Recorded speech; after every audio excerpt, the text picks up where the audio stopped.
So let's get into this conversation of where Washington could go next and what happens to Ryan Grubb, because you guys mentioned this. There was a sliding doors moment of what if Ryan Grubb takes the Alabama OC job last year and then this season with Washington doesn't unfold the way that it did.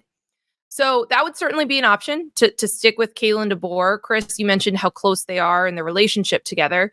But you'd also have to think that he would be a top candidate for this position. This was someone I think we and Chris Vanini listed on a lot of different coaching candidate lists because he is a rising star.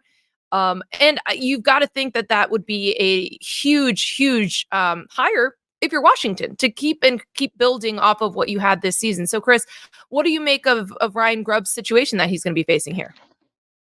Yeah, I was able to talk to both of them before the Texas Sugar Bowl game and talk about their relationship. And it's really unique. I mean, this is a guy who was pouring concrete when he got a call from Kalen DeBoer offering him to be an assistant coach, 17 years ago. Their time goes back very, very far, and they've been through a lot together.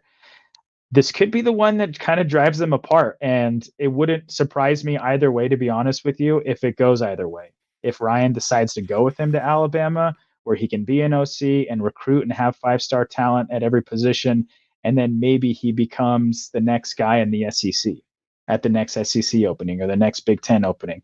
But then again, Washington's going to be in the Big Ten next year. And the big reason why Ryan decided to turn down Alabama last year, he told me, was because he convinced so many of those guys to come back and that he wanted to, have Michael Penix Jr., have Rome Odunze, have all these guys who, he pleaded with to come back because they had a chance to do something special in 2023. He wanted to kind of follow through on what he was selling.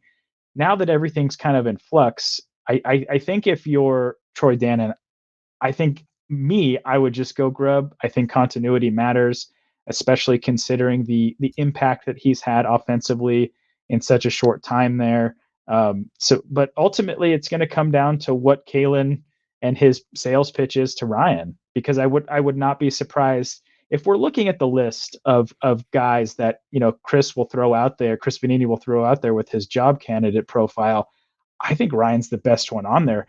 You have to remember that there just aren't a ton of, kind of quote unquote, rising stars on the West Coast from a coaching position. Either so many folks are really brand new in their jobs, or they're just super entrenched. Like Washington is not going to ask Kyle Whittingham to go coach in Seattle. Maybe Jed Fish. Maybe you make a call to Jed Fish. But I think a lot of people assume that if Jed ever left Tucson, it'd be for the NFL. But I just think if you're looking from a UW perspective, I think Ryan Grubb has been groomed for this moment because he's been with Kalen DeBoer for 3 decades now. And if they make that decision, I think it would be a wise one. Yeah, I'm going to let's just give you some of those names that are in Chris Vanini's job profile for this position. I wish I could pronounce Pete's last name. Can someone? Kwiatkowski. Thank you. There he is. You can just call him PK. They all call him PK at Texas. That's what I'm going to do. Pete K. A former Washington defensive coordinator, by the way. That's right. Yeah. Justin Wilcox, the head coach at Cal. Brent Brennan at San Jose State. Brian Harsin, former Boise State, former Auburn head coach. Current Wazoo head coach Jake Dickert. Florida State offensive coordinator Alex Atkins.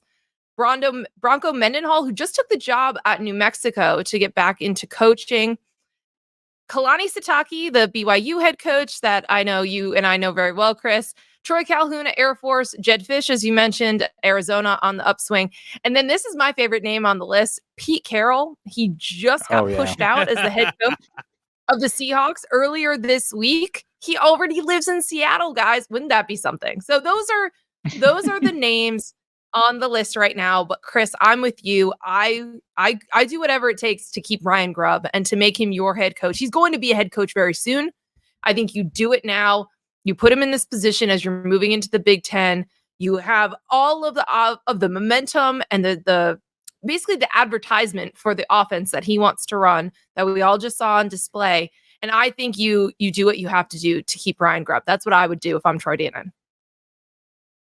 Yeah, I think it's hard to go wrong there. You watch how, by the way, it was one of the most fun offenses to watch in the country all year. I thought the creativity, obviously the proficiency with the quarterback and the group of receivers they had, the development that they had, it was really, really strong. And to me, if you're Ryan Grubb, there's no bad option. If you get this job, that's great. If you don't and you go to Alabama, like Chris said, you're probably going to be in line to be a head coach somewhere pretty soon after that, because with the talent they have at Alabama and his offense, they'll do really well. But I think it would be smart to go that direction, but certainly it'll be interesting to follow and see how it all plays out.